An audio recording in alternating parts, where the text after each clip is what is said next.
ये last part है हमारा रेजोनेंस का, स्टेबिलिटी ऑफ रेजोनेटिंग स्ट्रक्चर।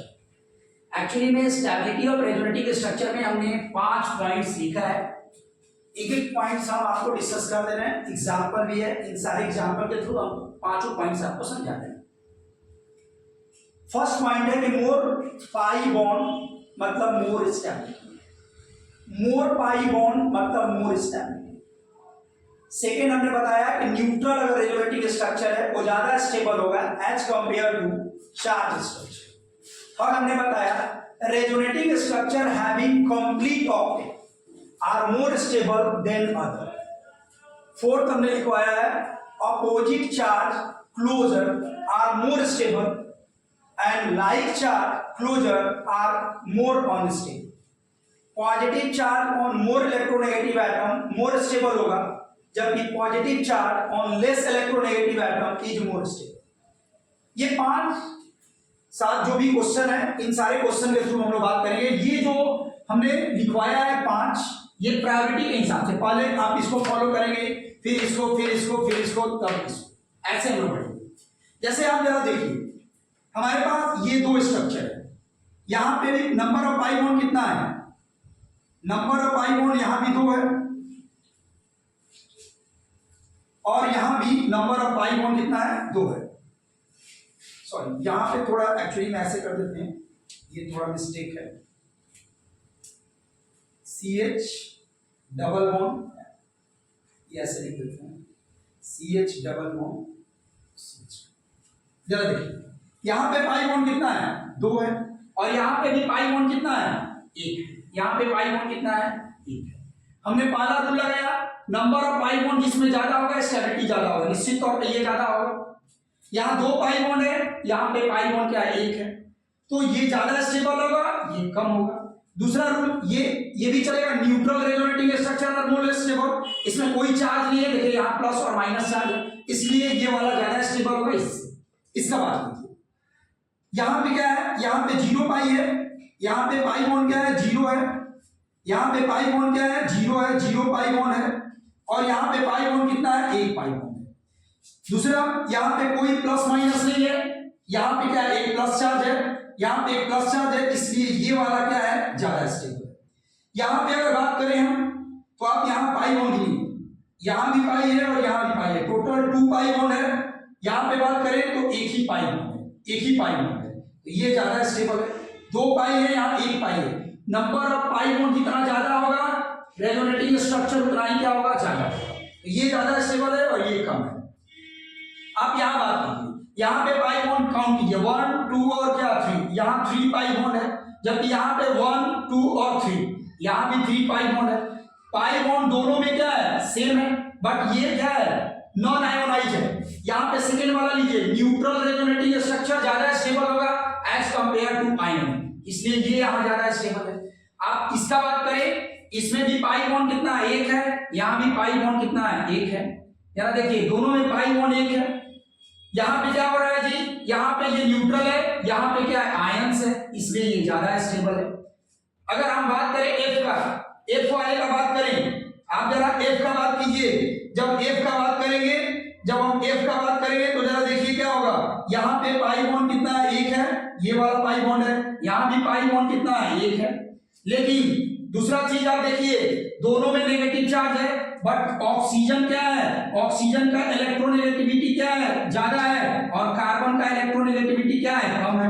आप यहां पे आइए, यहां पे आइए, नेगेटिव चार्ज अगर मोर इलेक्ट्रोनेगेटिव एटम पे होगा तो ज्यादा स्टेबल होगा, तो ऑक्सीजन पहले से ज्यादा इलेक्ट्रोनेगेटिव है एज कंपेयर टू कार्बन, तो ऑक्सीजन पे अगर नेगेटिव चार्ज होगा तो स्टेबिलिटी ज्यादा होगा। यहां पे आइए, इसमें आइए, यहां पे क्या हो रहा है, यहां भी पाई बॉन्ड 1 है, यहां भी पाई बॉन्ड 1 है, यहां भी ऑक्सीजन पे ही नेगेटिव है, यहां भी ऑक्सीजन पे नेगेटिव है, तो ऐसे स्ट्रक्चर को बोलते हैं क्या, इक्विवेलेंट स्ट्रक्चर। इसको क्या बोलते हैं, इक्विवेलेंट, इक्विवेलेंट, इक्विवेलेंट या आइडेंटिकल, या आइडेंटिकल, आइडेंटिकल स्ट्रक्चर बोलेंगे। तो ये आप जरूर दिमाग में डाल लीजिए, इस तरीके का क्वेश्चन हम लोग सॉल्व करेंगे, इस तरीके का क्वेश्चन सॉल्व करेंगे। उतार लीजिए इसको,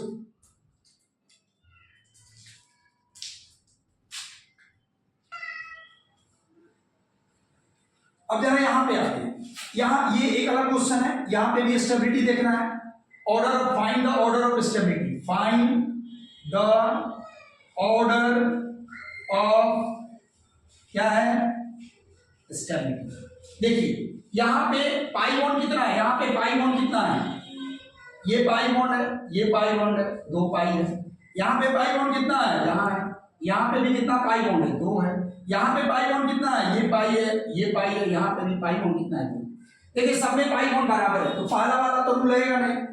न्यूट्रल रेजोनेटिंग स्ट्रक्चर ज्यादा स्टेबल होगा, आपको पता है ये न्यूट्रल है और ये दोनों आयोनिक है, तो निश्चित तौर पे ए हमारा क्या होगा, ज्यादा स्टेबल होगा। उसके बाद बी और सी में आएंगे, बी और सी में यहाँ पे आएंगे, यहाँ पे नेगेटिव चार्ज ऑन, ये 4th नंबर लिखिए, opposite charge closer. Opposite charge जितना क्लोज होगा स्टेबिलिटी ज्यादा होगा, और अपोजिट चार्ज अगर दूर होगा तो स्टेबिलिटी कम होगा। जरा देखिए यहाँ पे अपोजिट चार्ज देखिए, ये नेगेटिव है और यहाँ पॉजिटिव है, इसके बीच का दूरी कम है, और ये पॉजिटिव है और ये नेगेटिव है, इसके बीच का दूरी ज्यादा है। इसका मतलब बी होगा और सबसे कम कौन होगा, सी होगा। This is the order of stability. इस तरह से हम लोग कैनोनिकल स्ट्रक्चर, जो रेजोनेटिंग स्ट्रक्चर है, अगर रेजोनेटिंग स्ट्रक्चर में भी आपसे कुछ बात करें तो आप इस तरीके से एक्सप्लेन कर सकते हैं। तो ये आप फाइंड आउट कर लीजिए। नेक्स्ट हमारा होगा कुछ इंपॉर्टेंट पॉइंट्स हम लिखे हैं नोट्स में, 1, 2 और नेक्स्ट हम 3 बता रहे हैं आपको, ये भी इंपॉर्टेंट है, आपको समझना होगा। हमने लिखा है कि मोर कंजुगेशन मतलब मोर स्टेबल रेजोनेटिंग स्ट्रक्चर। मोर कंजुगेशन का मतलब होता है ऑल्टरनेट सिग्मा पाई का नंबर ज्यादा हो। आप जरा देखिए यहाँ पे मोर कंजुगेशन है, इन दोनों में मोर कंजुगेशन कहाँ है, यहाँ पाई है, सिग्मा है, पाई है, सिग्मा है, पाई है, ये मोर कंजुगेटेड है। यहाँ क्या है, पाई है, सिग्मा है और पाई है। यहाँ का कंजुगेशन कम है और यहाँ का कंजुगेशन ज्यादा है, इसलिए ये ज्यादा स्टेबल होगा। वही बात हो गया, नंबर ऑफ पाई बॉन्ड ज्यादा है तो ज्यादा स्टेबल होगा, मतलब मोर कंजुगेशन मतलब हो गया मोर स्टेबल। सेकेंड वाला थोड़ा ज्यादा इंपॉर्टेंट है, इस बात पे ध्यान देंगे। एक्सटेंडेड कंजुगेशन अगर ज्यादा होगा तो स्टेबिलिटी ज्यादा होगा, किससे, क्रॉस कंजुगेशन से। हमने क्या बोला, एक्सटेंडेड कंजुगेशन अगर ज्यादा होगा, एक्सटेंडेड कंजुगेशन अगर ज्यादा होगा तो क्या होगा, ज्यादा स्टेबल होगा, किसके रिस्पेक्ट में, क्रॉस कंजुगेशन के रिस्पेक्ट में। एक्सटेंडेड कंजुगेशन का मतलब क्या होता है, रेजोनेंस इन वन डायरेक्शन। हम क्या बोले, इसका मतलब क्या हुआ, resonance, resonance in one direction are called, क्या होता है, एक्सटेंडेड, एक्सटेंडेड कंजुगेशन। कैसे वन डायरेक्शन में हो रहा, जरा यहां देखिए, यहां पे लोन पेयर यहां है, अगर ये यहां आता है तो ये वाला यहां आएगा और ये वाला यहां आएगा, मतलब रेजोनेंस यहां एक ही डायरेक्शन में हो रहा है। जरा देखिए, अगर ये वाला लोन पेयर यहां देंगे तो ये वाला कहां आ जाएगा, यहां आ जाएगा, और ये वाला कहां आएगा, यहां आएगा, मतलब इलेक्ट्रॉन सिर्फ एक डायरेक्शन में शिफ्ट कर रहा है। जरा यहां पे देखिए, यहां दोनों साइड में रेजोनेंस हो रहा, अगर ये वाला इलेक्ट्रॉन यहां देंगे तो ये वाला यहां जाएगा, समझिए बात। अगर ये वाला इलेक्ट्रॉन यहां देंगे तो ये वाला पाई बॉन्ड इधर जाएगा, या अगर ये वाला इलेक्ट्रॉन इस डायरेक्शन में देंगे तो इधर आएगा, मतलब यहां से देखिए इस डायरेक्शन में भी रेजोनेंस हो रहा, मतलब पाई इलेक्ट्रॉन इधर भी शिफ्ट कर रहा और पाई इलेक्ट्रॉन किधर शिफ्ट कर रहा, इधर भी शिफ्ट कर रहा, मतलब यहां पे क्या होगा, डिस्ट्रीब्यूशन हो गया। ये एक नाव पे नहीं है, इधर भी सोच रहा है इधर भी रेजोनेंस कर ले, कभी सोच रहा है इधर भी रेजोनेंस कर ले, मतलब ये दोनों साइड में रेजोनेंस के चक्कर में पड़ गया, ना इधर कर पाएगा ना इधर कर पाएगा, स्टेबिलिटी नहीं मिलेगा।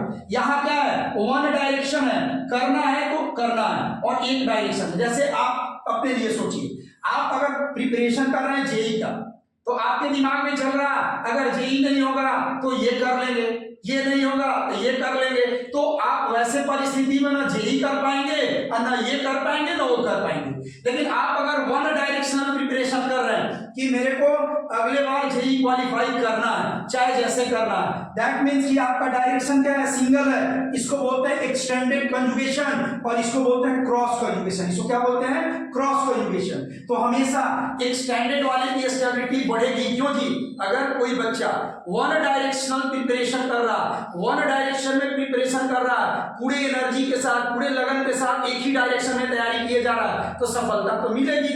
लेकिन अगर आप एक साथ दो दो चीज सोच रहे हैं, अगर जेई नहीं हुआ तो ये कर लेंगे, एमबीए कर लेंगे, बीबीए कर लेंगे, ऐसा कर लेंगे, वैसा कर लेंगे, वैसे परिस्थिति में ना आप एमबीए सही करेंगे, ना बीबीए सही करेंगे, और ना आप जेई और नीट क्वालिफाई करेंगे।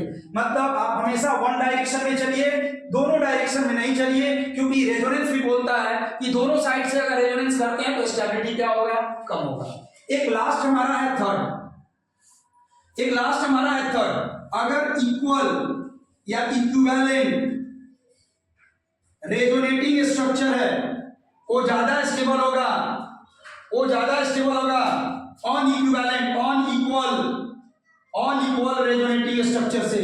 इक्विवेलेंट रेजोनेटिंग स्ट्रक्चर ज्यादा स्टेबल होता है ऑन इक्वल रेजोनेटिंग स्ट्रक्चर से। एग्जांपल ले लो, H है, C है, डबल बॉन्ड O और यहाँ O पर माइनस है। एक एग्जांपल ये है।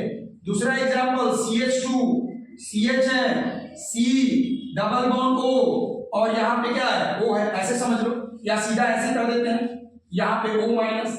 जरा दोनों में देखो भाई, यहाँ पे क्या हो रहा है, रेजोनेंस हो रहा, पाई सिग्मा पाई। अगर ये यहाँ आएगा तो ये यहाँ जाएगा, क्या बनेगा बाबू, HCO पर माइनस और ये डबल बॉन्ड O होगा। लेकिन यहाँ पे अगर बात करो तो अगर ये यहाँ आएगा तो ये यहाँ आएगा, ये क्या बनेगा, CH2 minus CH double bond. जरा सुनो भाई, यहाँ सेम एटम पे सेम चार्ज आ रहा है, क्या है, नेगेटिव। ऑक्सीजन मोर इलेक्ट्रोनेगेटिव है, दोनों बात समझो। यहाँ भी ऑक्सीजन पे नेगेटिव चार्ज है, यहाँ भी ऑक्सीजन पे नेगेटिव चार्ज है, इसलिए ये क्या है, इक्वल रेजोनेटिंग स्ट्रक्चर है। यहाँ पे देखो, अभी ऑक्सीजन पे है, अभी कार्बन पे है, दो अलग अलग एटम पे नेगेटिव चार्ज आ रहा है, इसलिए ऑन क्या है, इक्वल रेजोनेटिंग स्ट्रक्चर। तो रेजोनेटिंग स्ट्रक्चर इक्वल का ज्यादा स्टेबल होगा ऑन इक्वल से। ऐसे भी समझो, ऑक्सीजन मोर इलेक्ट्रोनेगेटिव है, मोर इलेक्ट्रोनेगेटिव पे नेगेटिव चार्ज होगा तो स्टेबिलिटी बढ़ेगा। ये देखो, ऑक्सीजन यहाँ मोर इलेक्ट्रोनेगेटिव है और यहाँ कार्बन क्या है, लेस इलेक्ट्रोनेगेटिव है, और लेस इलेक्ट्रोनेगेटिव एटम पे नेगेटिव चार्ज होगा तो स्टेबिलिटी घटेगा। दैट मींस कि इक्विवेलेंट जो इक्वल रेजोनेटिंग स्ट्रक्चर होता है मोर स्टेबल होता है as compared to unequal resonating structure. तो ये आज का हमारा कंप्लीट रेजोनेंस हुआ। अब हमको पढ़ाना है एरोमेटिक, एंटी एरोमेटिक और नॉन एरोमेटिक कैसे आप फाइंड आउट करेंगे, वो नेक्स्ट लेक्चर में हम आपको समझाएंगे। Thank you.